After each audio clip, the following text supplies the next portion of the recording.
Right, you would have thought that Supreme Court decision back in June would have kind of ended it, except for him getting his job back. But they are still wrangling in court over this. Joe Kennedy wants his job back there at the Bremerton School District, but right now he's traveling the country speaking. He was in Arkansas at Harding University last night. Right now, he's in North Carolina at the Salt and Light Christian Conference this weekend, along with one of his attorneys.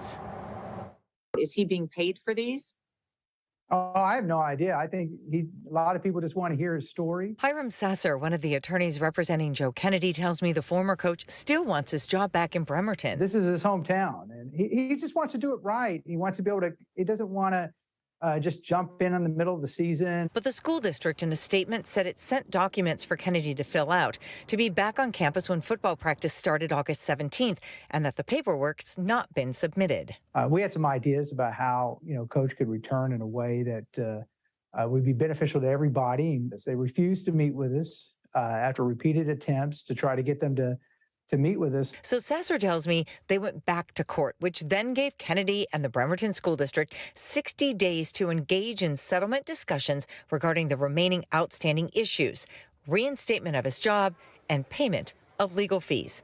While Sasser tells me they want face-to-face meetings to accomplish this, the district, in a statement, says it cannot hold closed-door meetings. So at the moment, the two sides appear to be in a standoff.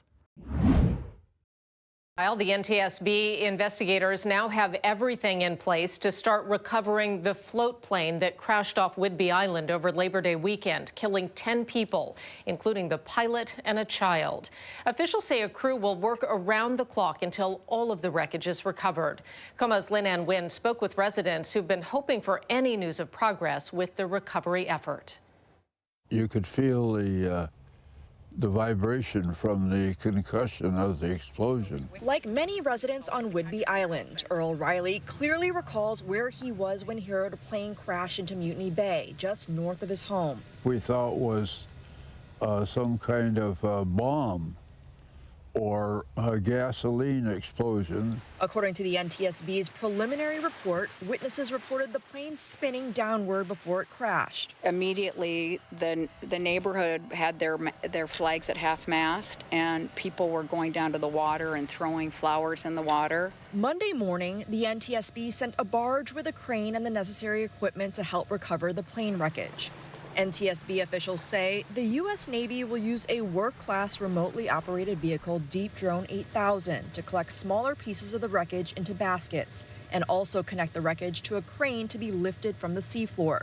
The NTSB says the plane had an inspection just 3 days before the crash and a handful of repairs completed last month, including replacing a left-hand rudder retract cable. People just wanted to have the family members have some closure, and so having the barge out here and the tugs today is just so wonderful for everybody, the families especially. The NTSB says a team will be taken out to the barge tomorrow morning to begin the recovery effort. We're also told the investigation could take up to 2 years to complete before a probable cause of the crash is released. Reporting on Whidbey Island, Lynn Wynn, KOMO News.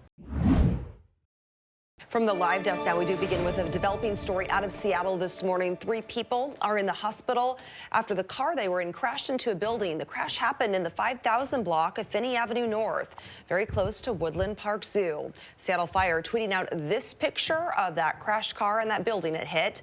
Fire crews say all 3 people are stable, but again, they are at the hospital. A tow truck responded to remove this vehicle. No word, though, on how much damage was done to that building.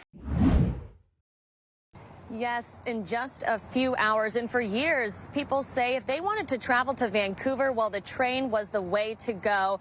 This route has been delayed since the start of the COVID-19 pandemic. So a big morning here at the Everett train station.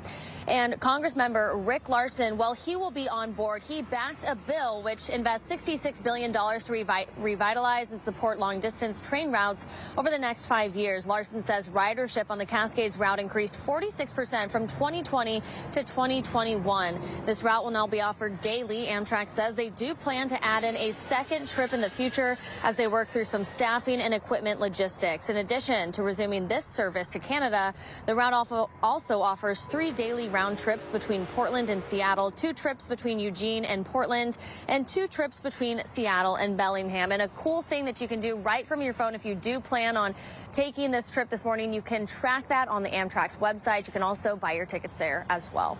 And Hannah, passengers on board this route will be crossing the border. Is there anything specific that they need to show or do?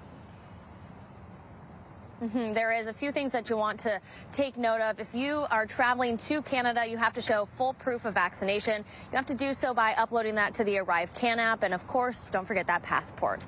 Hi, everyone. I'm Preston Phillips from KOMO News. Thanks for checking out the KOMO YouTube channel. You can see more of our videos right here by clicking on the video links for more news from the Seattle area and Western Washington. Oh, and don't forget to click the subscribe button below so you don't miss our YouTube updates.